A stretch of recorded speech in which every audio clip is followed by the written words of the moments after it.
بسم الله الرحمن الرحيم وصلى الله على محمد وعلى آله الطيبين الطاهرين الذين أذهب الله عنهم الرجس وطهرهم تطهيرا اللهم صل على محمد وآل محمد ولعنة الدائمة الباقية على أعدائهم ومنكر فضائلهم وغاصب حقوقهم أجمعين من يوم عداوتهم إلى قيام يوم الدين أما بعد يا عباد الله أوصيكم ونفسي بتقوى الله فإن التقوى خير الزاد وبح المعاد وتنفع يوم لا ينفع فيه مال ولا بنون إلا من أتى الله بقلب سليم وصلى الله على محمد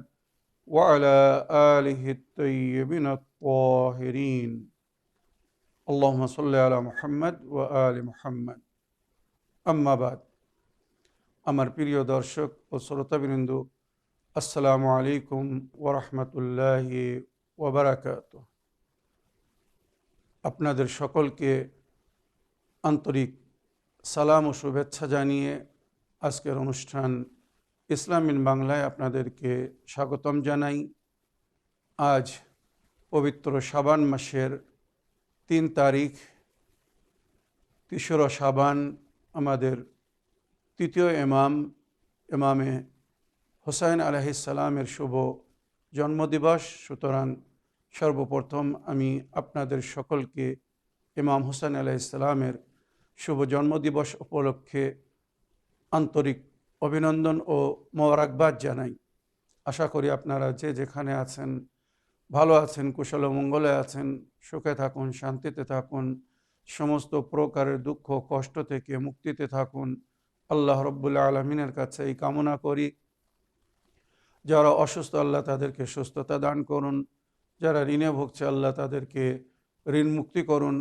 ওইরূপ যাদের জীবনে কোনো প্রকারের অভাব বা অশান্তি আছে আল্লাহ রব্বুল আলমিন তাদের সকলের জীবনে সুখ শান্তি দান করুন ও সকলের মনোকামনা আশাকে পূরণ করুন। আমাদের সকলকে সৎ পথে চলার, অসৎ পথ থেকে দূরে থাকার এবং এক অপরকে সৎ উপদেশ দেওয়ার তৌফিক দান করুন। আমরা যেন সত্য বা হক জিনিসকে জেনে শুনে মেনে তার উপরে আমল করে সেটা অন্যদের সামনে তুলে ধরতে পারি বা সকলের কাছে পৌঁছে দিতে পারি। আল্লাহ রব্বুল আলমিন আমাদেরকে সেই মনোবল ও নেক তৌফিক দান করুন। আমিন ইয়া রাব্বাল আলামিন। এই দোয়ার সঙ্গে আমি আজকের পর্ব শুরু করতে চলেছি। যেমন আমি বললাম, আজ আমাদের তৃতীয় ইমামে হোসেন আলাইহিস সালামের শুভ জন্মদিন। সুতরাং সর্বপ্রথম আমি ওনার সংক্ষিপ্ত জীবনী আপনাদের সামনে তুলে ধরতে চাই।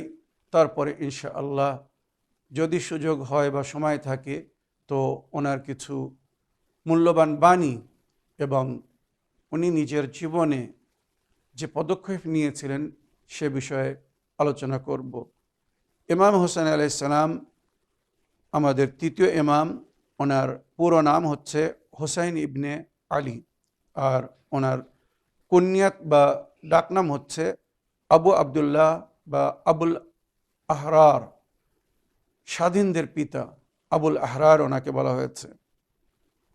আর ওনার পবিত্র লাকাব বা পদবীর মধ্যে সাবির, ধৈর্যধারী, শাকির, শুকর করনেওয়ালা, সৈয়দুশ সোহাদা মানে শহীদদের সর্দার, তাছাড়া আবুল মুজাহিদিন মানে মুজাহিদদের পিতা ওনাকে বলা হয়েছে। ওইরূপ ওনার পবিত্র পদবী বা লাকাবের মধ্যে সৈয়দে শাবাবে আহলেল জান্নাহ, মনে রাখবেন ইমামে হাসান ও ইমাম হোসাইন উভয়কেই জান্নাতের যুবকদের সর্দার বলা হয়েছে। আর ইমাম হোসেন আলাইহিস সালামের জন্য বিশেষ করে কিছু পদবী জিকির হয়েছে, যেমন জাকি মানে পবিত্র। আর কিছু পদবী আছে ওনার জন্য এবং ওনার ভাই ইমামে হাসান দুজনের জন্যই জিকির হয়েছে। ওয়াফাদার ছিলেন, সৈয়দ। আপনারা জানেন এই বিশ্বে নজিবুত তরফাইন যে সৈয়দকে বলা হয় ইমামে হাসান হোসেন আলাইহিস সালামকে, মুবারক উনি বাবরকত বা মুবারক ছিলেন। নাফে উনি সবসময় মানুষের মঙ্গল কামনা করতেন, মানুষকে লাভ দেওয়ার চেষ্টা করতেন। উনি নিজের জীবনে কখনো কারোর কোনো ক্ষতি করেননি, বরং সবসময় মানুষকে উপকার করেছেন, লাভ দিয়ে এসেছেন।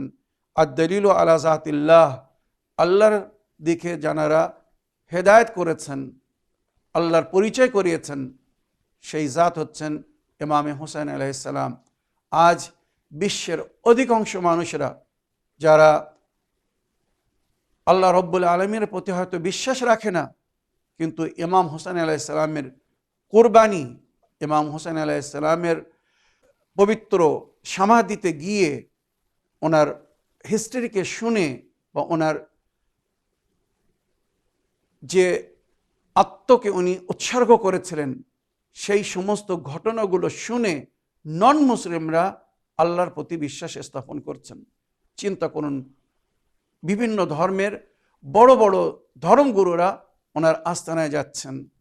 আল্লাহ রাব্বুল আলামিন ওনাকে এমন সম্মান এবং মর্যাদা দান করেছেন। তো আদ-দলিলু আলা যাতিল্লাহ ওয়া তা'বি লিমারাদাতিল্লাহ, আর ইমাম হুসাইন আলাইহিস সালাম আল্লাহর মর্জির উপরে সবসময় নির্ভর করতেন।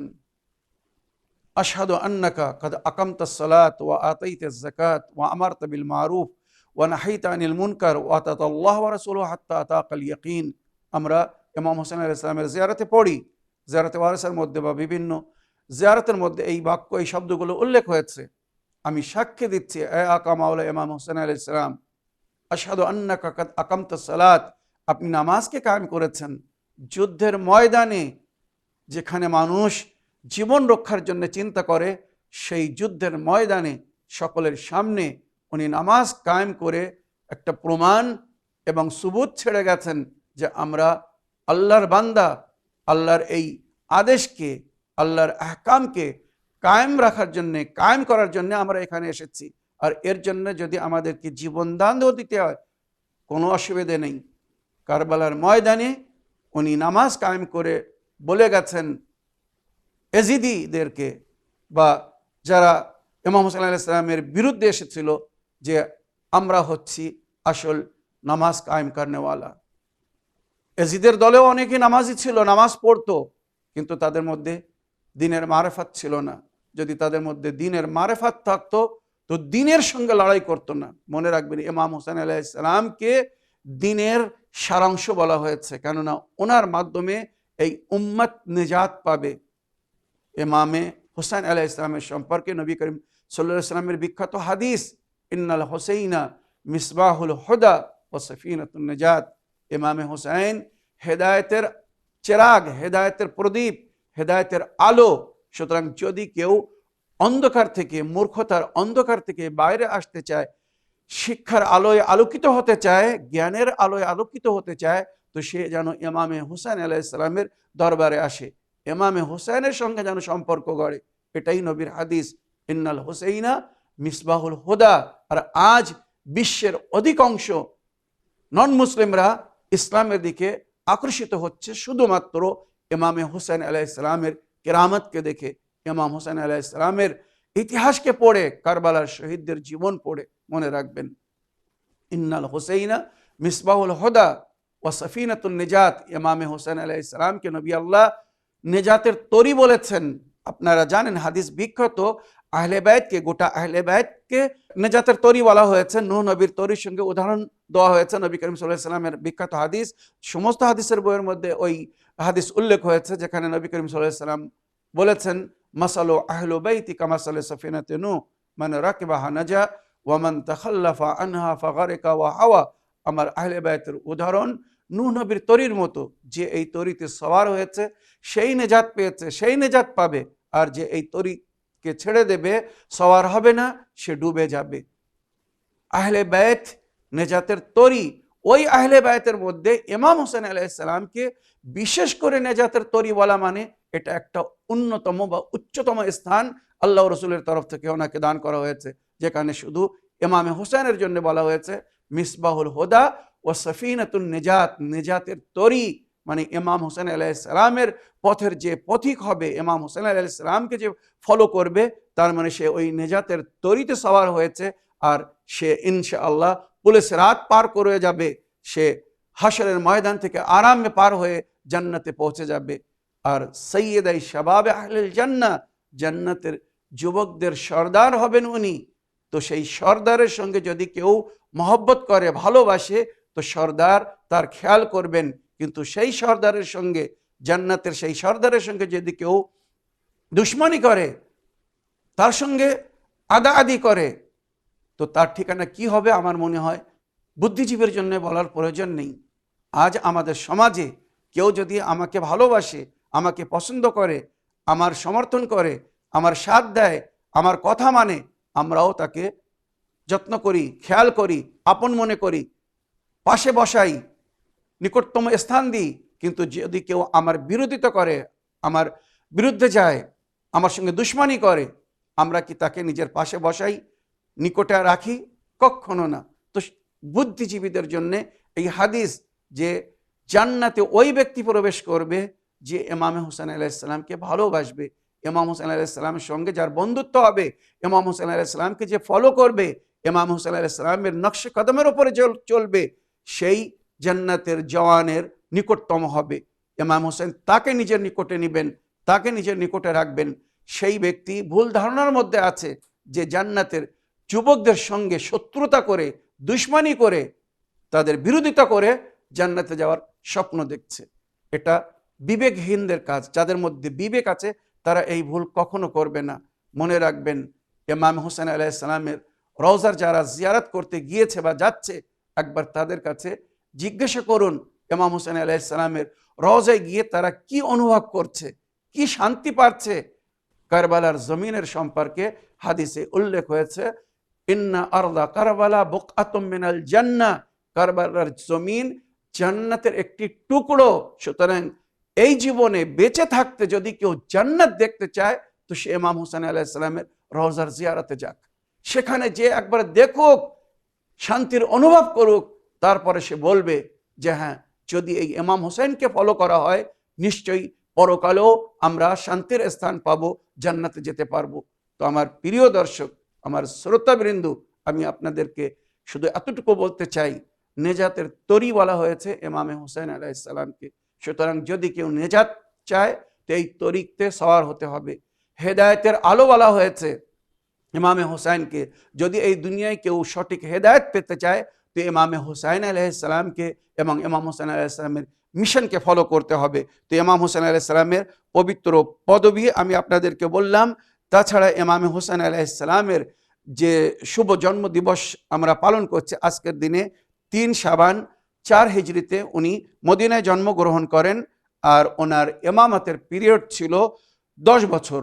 50 হিজরিতে যখন ওনার ভাই ইমামে হাসান আলাইহিস সালামকে ষড়যন্ত্রের মাধ্যমে বিষ দিয়ে এজিদের বাবা শহীদ করিয়ে দিয়েছিল, তো 50 হিজরি ইমামে হাসান আলাইহিস সালামের শাহাদাতের পর থেকে 61 হিজরি, মানে প্রথম মাস মুহররম মাসের 10 তারিখে ওনাকে কারবালায় শহীদ করা হয়েছিল।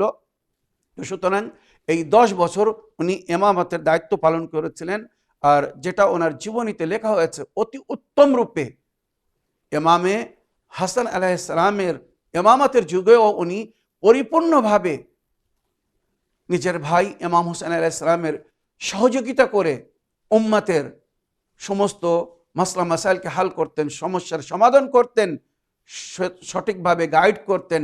তাই ইমাম হোসেন আলাইহিস সালাম বলেছিলেন যে মনে রেখো, আমরা নবীর খলিফা, নবীর পরে আমার পিতা হযরত আলী ওনার খলিফা ছিলেন, ওনার পরে আমার ভাই হাসান, আমার ভাই হাসানের পরে আমি হচ্ছে নবীর খলিফা।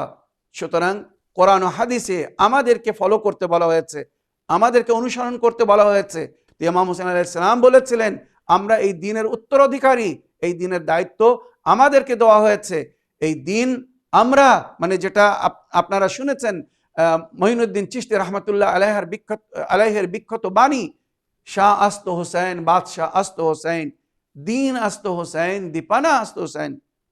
রাজা বাদশাহ যা কিছুই বলুন, ইমামে হোসেন দিন এবং দিনের রক্ষাকে ইমাম হোসেন, হক্কাকে বিনা লা ইলাহা আস্ত হোসেন, নিঃসন্দেহে এই যে লা ইলাহা ইল্লাল্লাহ কলেমা তোমরা পড়ছো এর ভিত রেখেছিলেন বা এই কলেমাকে বাঁচিয়ে গেছেন ইমাম হোসেন আলাইহিস সালাম। সরদাদ নদদ দস্ত ইয়াজিদ, ইমাম হোসেন আলাইহিস সালাম মাথা দিয়েছেন কিন্তু ইয়াজিদের হাতে হাত দেননি, অপবিত্র হাতে বায়াত করেননি। ইমামে হোসেন আলাইহিস সালামের সংক্ষিপ্ত জীবনী যেটা আমি আপনাদেরকে শোনাচ্ছিলাম, ইমামে হোসেন আলাইহিস সালাম ওনার ভাই ইমামে হাসান আলাইহিস সালামের শাহাদাতের পরে 50 হিজরি থেকে 61 হিজরি পর্যন্ত এই 10 বছর ইমামাতের দায়িত্ব পালন করেছিলেন। আর 10 মুহররম 61 হিজরিতে ওনাকে কারবালার ময়দানে ক্ষুধায় পিপাসায় শহীদ করা হয়েছিল। ওনার পবিত্র সমাধি বা ওনার রওজা কবর ইরাকের বিখ্যাত শহর কারবালায়। আর উনি বেশিরভাগ সময় মদিনায় জীবনযাপন করেছিলেন, কিন্তু ওনার পিতার খেলাফতের যুগে যখন খেলাফতকে মদিনা থেকে কুফায় মুন্তকিল করা হয়েছিল তো ওনার পিতার সঙ্গে উনি কুফায় ছিলেন। পরে যখন ইমামে হাসান আলাইহিস সালামকে বাধ্যতামূলক সন্ধি করতে হয়েছিল, যখন কুফাবাসীরা বা যারা নিজের দিন ইমান বিক্রি করে দিয়েছিল, যখন সন্ধি হলো তারপরে ইমামে হাসান ও ইমামে হোসেন আলাইহিস সালাম কুফা ছেড়ে মদিনায় ফিরে এসেছিলেন আর বাকি ওখানে জীবনযাপন করেছিলেন। ওনার পিতা হযরত আলী আলাইহিস সালাম, ওনার মা জননী ফাতেমা জাহরা সালামুল্লাহ আলাইহা, আর ওনার স্ত্রীদের মধ্যে যে নামগুলো উল্লেখ হয়েছে রাবাব, লাইলা, উম্মে ইসহাক, শাহরবানু। আর ইমাম হোসেন আলাইহিস সালামের টোটাল বয়স ছিল 57 বছর, 57 ইয়ার্স।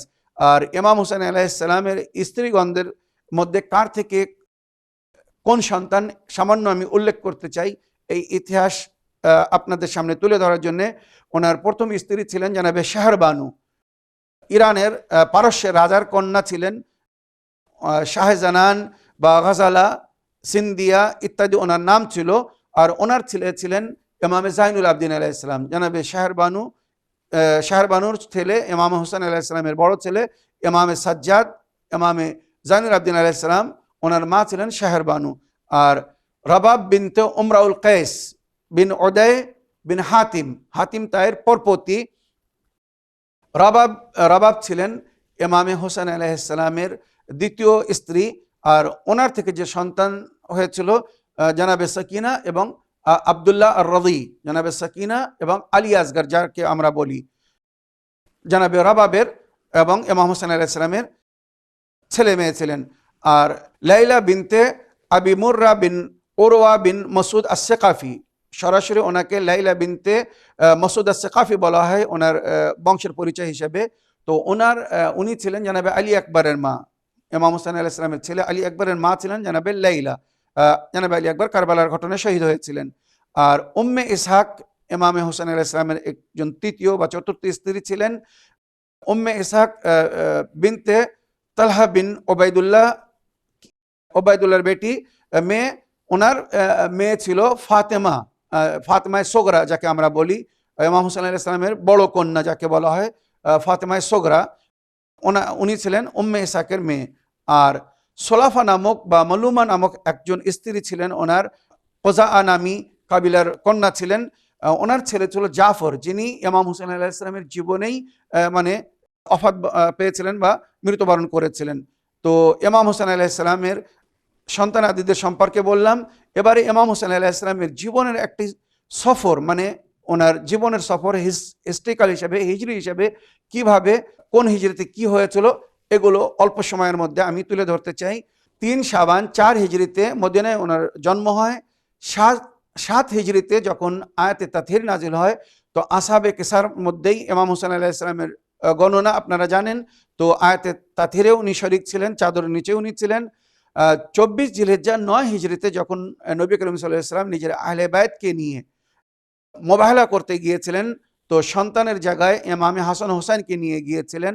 আর রবিউল আউয়াল 11 হিজরিতে যখন ওনার নানা নবী করিম সাল্লাল্লাহু আলাইহি ওয়াসাল্লামের ওয়াফাতের পরে যখন ওনার পিতাকে ছেড়ে অন্যরা নবীর জায়গা নিয়েছিল তো সেই সময় হজরত আলী আলাইহিস সালাম এবং ওনার মা ফাতেমা জাহরার সঙ্গে এহতেজাজ মানে প্রতিবাদ রূপে মদিনার এক এক বাড়ি ইমাম হোসেন আলাইহিস সালাম গিয়েছিলেন আর সাক্ষী রূপে গিয়েছিলেন যে আমার নানা নিজের জীবনে আমার পিতাকে নিজের খলিফা বা ইসলামের অভিভাবক বানিয়ে গিয়েছেন, উত্তরাধিকারী রূপে আমার পিতাকে ছাড়া হয়েছে, সুতরাং তোমরা আমার পিতাকে ছেড়ে কেন অন্যদিকে যাচ্ছ। মনে রাখবেন ওই বাল্যকাল থেকেই উনি এইভাবে নিজের নানার দিনের খেদমত করছিলেন আর অন্যায়ের বিরুদ্ধে লড়াই করছিলেন, প্রতিবাদ করছিলেন, এহতেজাজ করছিলেন। জিলহিজ্জা 35 হিজরিতে যখন সবাই ইমামে আলী মাকাম মাওলা আলী আলাইহিস সালামের বায়াত করেছিল, তৃতীয় খলিফার ওয়াফাতের পরে যখন মাওলা আলী আলাইহিস সালামের বায়াত হলো, তো ওখানে ইমামে হোসেন আলাইহিস সালাম খুতবা দিয়েছিলেন আর উম্মতকে বলেছিলেন যে তোমরা যে ভুল করেছ এতদিন নবীর পর থেকে এই পর্যন্ত, সেই ভুলের সংশোধন করো। আল্লাহ আরো একবার তোমাদেরকে সুযোগ দিয়েছে, সত্যর সাথী হও। ইয়া আইয়ুহাল্লাযীনা আমানু ইত্তাকুল্লাহ ওয়া কুনু মা'আস সাদিকিন, হে বিশ্বাসীগণ তোমরা আল্লাহর ভয় করো আর সত্যবাদীদের সঙ্গী হও। সেই সত্যবাদী হচ্ছে আমরা, হকের সাথ দাও। নবী করিম সাল্লাল্লাহু আলাইহি ওয়াসাল্লাম মাওলা আলীর সম্পর্কে বলেছেন, আল হাক্কু মা'আল আলী ওয়াল আলী মা'আল হক, আল্লাহুম্মা আদরিল হাক্কা হাইসু মা দারা আলী। আলী হকের সঙ্গে, হক আলীর সঙ্গে, আল্লাহ তুমি হককে সেই দিক মুড়ে দিও যেদিকে আলী যাবে। তো সেই হককে সমর্থন করো, সেই হকের সাথী হও, হকের সঙ্গে থাকো। এইভাবে খুতবা দিয়েছিলেন আর ন্যায়ের সঙ্গে হয়ে অন্যায়ের বিরুদ্ধে ওখান থেকেই সকলকে আমন্ত্রণ জানিয়েছিলেন যে তোমরা যে ভুল করেছো পুনরায় যেন সেই ভুল করো না। ইতিহাস সাক্ষী ইসলাম শেষ হয়ে যেত যদি কারবালার ময়দানে ইমাম হোসেন আলাইহিস সালাম নিজের রক্ত দিয়ে, জীবন দিয়ে ইসলামের রক্ষা না করে যেতেন, হক ও বাতিলের পরিচয় না করে যেতেন, তো আজ বিশ্ববাসীরা জানতে পারতো না, চিনতে পারতো না যে হক কোথায় ছিল, কোন দিকে ছিল, আলী এবং আলীর সন্তানের সঙ্গে না আবু সুফিয়ান আর তার আওলাদের সঙ্গে। বিশ্ববাসীকে সজাগ হওয়ার জন্যে এই ইশারা যথেষ্ট। তো জিলহিজ্জা 35 হিজরিতে ইমাম হোসেন আলাইহিস সালাম খুতবা দিয়ে ওই সময় উম্মতে মুসলিমাকে অবগত করেছিলেন, সতর্ক করেছিলেন যে তোমরা এখনো সজাগ হও, যে ভুল আগে করেছো আগে যেন সেই ভুল করো না, আর যদি সেই ভুল করো তোমরা কিন্তু নেজাত পাবে না। সুতরাং যারা ইমাম হোসেন আলাইহিস সালামের কথাকে মানেনি, যারা মাওলা আলী আলাইহিস সালামের পরে আবার দুনিয়ার স্বার্থে ভুল পথের দিকে গিয়েছিল, তাদের ঠিকানা কি হবে মনে হয় বলার প্রয়োজন নেই। জামাদুস সানি 36 হিজরিতে জামালের যুদ্ধে মনে রাখবেন নবীর পরে নবী করিম সাল্লাল্লাহু আলাইহি সাল্লাম সতর্কতা দিয়ে গিয়েছিলেন যে আমার এই স্ত্রী, মানে ওনার এক স্ত্রী কোনে বলেছিলেন যে খবরদার যেন আলীর বিরুদ্ধে যেও না, আর যদি যাও তো এক জায়গায় তোমার উপরে কুকুর ঘেউ ঘেউ করবে, ওখান থেকে তুমি ফিরে এসো, এটা একটা ইশারা হবে যে তুমি ভুল পথে যাচ্ছ। কিন্তু দুঃখের বিষয় তারপরেও জামালের যুদ্ধ হয়েছিল, কত নিষ্পাপ সেখানে মারা গিয়েছিল। এর জন্য কারা দায়ী? যেখানে নবী বলেছেন আলী মাল হক ওয়াল হক মাল আলী, তো আলীর বিরুদ্ধে যারা এসেছিল একবার ভেবে দেখুন তারা হকের ওপরে ছিল না বাতিলের ওপরে ছিল। তো ওই যুদ্ধে ইমাম হোসেন শরীক ছিলেন। তারপরে সিফিনের যুদ্ধে এজিদের বাপের সঙ্গে যে যুদ্ধ হয়েছিল সিফিনের ময়দানে, ওই যুদ্ধে ইমাম হোসেন আলাইহিস সালাম লড়াই করেছিলেন। নাহরওয়ানের যুদ্ধ যেটা খারিজিদের সঙ্গে লড়াই হয়েছিল, ওখানেও ইমাম হোসেন আলাইহিস সালাম উপস্থিত ছিলেন। 38 হিজরিতে, 37 হিজরিতে সিফিনের যুদ্ধ হয়, 38 হিজরিতে নাহরওয়ানের যুদ্ধ হয়। তারপরে 41 হিজরিতে উনি কুফায় ফিরে আসেন, 40 হিজরিতে ওনার পিতাকে যখন শহীদ করে দেওয়া হয়। তারপরে 28 সফর 50 হিজরিতে ওনার ভাই ইমামে হাসানকে শহীদ করার পরে ওনার ইমামাতে দায়িত্ব শুরু হয়। 26 রজব 60 হিজরি এজিদের বায়াতের যখন পেগাম আসলো তার পিতার মারা যাওয়ার, 22 রজব তার পিতা মারা গিয়েছিল, দুদিন পরে সে ফিরে এসে ইমাম হুসাইনকে চিঠি লিখলো বায়াতের জন্য। 26 রজব যখন মদিনায় চিঠি আসলো ইমাম হুসাইন আলাইহিস সালামকে বায়াতের জন্য দারুল আমারায় যখন ডাকা হলো, ইমাম হুসাইন আলাইহিস সালাম পরিষ্কার বললেন মিসলি লা ইউবা মিসলা, আমার মতো ব্যক্তি এজিদের মতো ব্যক্তির হাতে কখনো বায়াত করতে পারে না। আমরা পবিত্র, আমরা কখনো নিজের পবিত্র হাত অপবিত্র হাতের উপরে দিতে পারি না। এটাই ইমাম হোসেন আলাইহিস সালামের উচ্চ এবং সম্মানিত বংশধারী এবং দিনের উত্তরাধিকারী হওয়ার পরিচয় যে উনি নিজের জীবন দান দিয়েছেন, কিন্তু বাতিলের হাতে বায়াত করেননি, বাতিলের হাতে হাত দেননি। 28 রজব উনি মদিনা থেকে সফর করেছিলেন কারবালার উদ্দেশ্যে, মানে ন্যায়ের লড়াই লড়ার জন্য, অন্যের বিরুদ্ধে ন্যায়ের লড়াই করার জন্য উনি 28 রজব মদিনা থেকে রওনা হয়েছিলেন। 3 শাবান মক্কায় পৌঁছেছিলেন। আর রমজান মাসে ওখানে ছিলেন। যখন রমজান মাসে কুফা থেকে চিঠি আসা শুরু হলো, 12, 13, 14 রমজান, যে মাওলা ইমাম হোসেন আপনি কুফায় চলে আসুন, আপনার পিতার জায়গায় আপনি রাজত্ব লাভ করুন, আপনি এই খেলাফতের দায়িত্ব বহন করুন, আমরা আপনার ভাইকে ছেড়ে বড় ভুল করেছি, আমাদের উপরে জুলুম হচ্ছে, অত্যাচার হচ্ছে, আপনি আসুন, আমরা সবাই আপনার সাথ দেবো। কিন্তু দুঃখের বিষয়, তাদের চিঠি আসার পরে যখন ইমাম হোসেন আলাইহিস সালাম নিজের ভাই মুসলিম ইবনে আকিলকে বাস্তব জানার জন্য, হকিকত জানার জন্য বা তাদের থেকে বায়াত নেওয়ার জন্য পাঠিয়েছিলেন, জানাবি মুসলিম যখন কুফায় পৌঁছেছিলেন 15 রমজান 60 হিজরিতে, জানাবি মুসলিমের হাতে তারা বায়াত করার পরে সেই বায়াতকে ভঙ্গ করে দিয়েছিল। আর ওবায়দুল্লাহ ইবনে জিয়াদের কথায় তারা যে দুর্ব্যবহার করেছিল, ইতিহাস সাক্ষী। ইমাম হোসেন আলাইহিস সালাম কারবালার উদ্দেশ্যে রওনা হয়েছিলেন হজকে উমরায় পরিবর্তন করে, কেননা এজিদ সৈনিক পাঠিয়েছিল ইমাম হোসেন আলাইহিস সালামকে পবিত্র কাবা ঘরে হত্যা করার জন্য। যার ঘর থেকে দিন পেয়েছি আমরা, সেই ইমাম হোসেনকে কোথায় শহীদ করবে? কাবা ঘরের মধ্যে। কাবা ঘরে শহীদ করার জন্য সৈনিক পাঠিয়েছিল। কাবা ঘরের সম্মানকে, হরমতকে বাঁচানোর জন্য ইমাম হোসেন আলাইহিস সালাম ওখান থেকে ওয়াদিয়ে মাহসার চলে গিয়েছিলেন, মেনার পাশে। তারপরে ওখান থেকে কারবালা দিকে ভ্রমণ করেছিলেন। এইভাবে পরস্পর ইমাম হোসেন আলাইহিস সালাম আগে বাড়ছেন। কুফার নিকটে যখন পৌঁছেছিলেন তো খবর পেলেন ওনার ভাই মুসলিমকে শহীদ করে দেওয়া হয়েছে। তখন উনি বললেন, আমার ভাই আব্বাস, আমরা আর কুফায় যাব না, কুফা আর আমাদের নেই, আমাদের বিরুদ্ধে চলে গেছে, সুতরাং এবারে আমরা সরাসরি এজিদের সঙ্গে কথা বলতে যাব। কিন্তু দুঃখের বিষয়, ওবায়দুল্লাহ ইবনে জিয়াদ যখন খবর পেল, সঙ্গে সঙ্গে প্রতিরোধ সৃষ্টি করলো। আর ইমাম হোসেন আলাইহিস সালাম এবং ওনার সাথীদেরকে ঘেরাও করে কারবালার ময়দানে নিয়ে আসা হলো, যেখানে মহরমের 10 তারিখে নিষ্ঠুরতার সঙ্গে, ক্ষুধায় পিপাসায় কাতর অবস্থায় ওনাকে বা ওনার সাথীদেরকে শহীদ করা হয়েছিল। এই কারবালার ঘটনা আমাদের জন্য একটা শিক্ষাদায়ক, যেখান থেকে আমরা হক ও বাতিলকে চিনতে পারবো, যেখান থেকে সত্য মিথ্যাকে আমরা জানতে পারবো। একবার কারবালার ঘটনা পড়ুন। কারবালার ঘটনা পড়ার পরে যদি আপনার অন্তর সাক্ষী দেয়, আপনার মন বলে না, নবীর নাতি নওয়াসা ইমাম হোসেন, উনি সত্যের ওপরে ছিলেন, উনি হকের ওপরে ছিলেন, তো ইমাম হোসেন আলাইহিস সালামের রাস্তাকে ধরুন, ইমাম হোসেন আলাইহিস সালামের মিশনকে ফলো করুন, সত্যর সাথী হন, নেকির সাথী হন, তাহলে এই নিজাত পাবেন। ইমামে হোসেন আলাইহিস সালামের সম্পর্কে নবী বলেছেন, ইন্নাল হুসাইনা মিসবাহুল হুদা ওয়া সাফিনাতুন নিজাত। ইমামে হোসেন হচ্ছেন হেদায়েতের আলো এবং নিজাতের তরি। তো যদি কেউ নিজাত পেতে চায়, তাকে এই তরিতে সওয়ার হতে হবে। মনে রাখবেন, এখানে সর্বশেষে একটা কথা বলতে চাই, যেটা আবুল আলা মওদুদি নিজের বিখ্যাত বাণীতে বলেছিলেন এক সময়, যখন ওনাকে জিজ্ঞাসা করা হয়েছিল, যখন সমস্ত সাহাবীদের ছেলেরা বা যারা সাহাবীরা বেঁচে ছিল, তারা যখন ইমামে হোসেন আলাইহিস সালাম কে ছেড়ে মানে এজিদের বায়াত করে নিয়েছিল, তো ইমামে হোসেন কেন এজিদের বায়াত করেনি? তখন আবুল আলা মওদুদি বিখ্যাত আহলে সুন্নাত আলিমে দ্বীন, উনি বলেছিলেন, প্রশ্ন এটা নয় বা প্রশ্ন এটা হওয়া উচিত না যে যখন সবাই বায়াত করে নিয়েছিল, সাহাবীদের ছেলেরা যখন এজিদের বায়াত করে নিয়েছিল, তো ইমাম হোসেন কেন বায়াত করেননি? বরং প্রশ্ন এটা হওয়া উচিত, যখন ইমামে হোসেন এজিদের বায়াত করেননি, তো অন্যরা, অন্য সাহাবী হোক আর সাহাবীর ছেলেরা হোক, তারা কি করে বায়াত করেছিল? নবীর হাত ইমামে হোসেনের হাত। মনে রাখবেন, হোসাইন মিন্নি ও আনা মিনাল হোসেন, হোসেন আমার থেকে, আমি হোসেনের থেকে।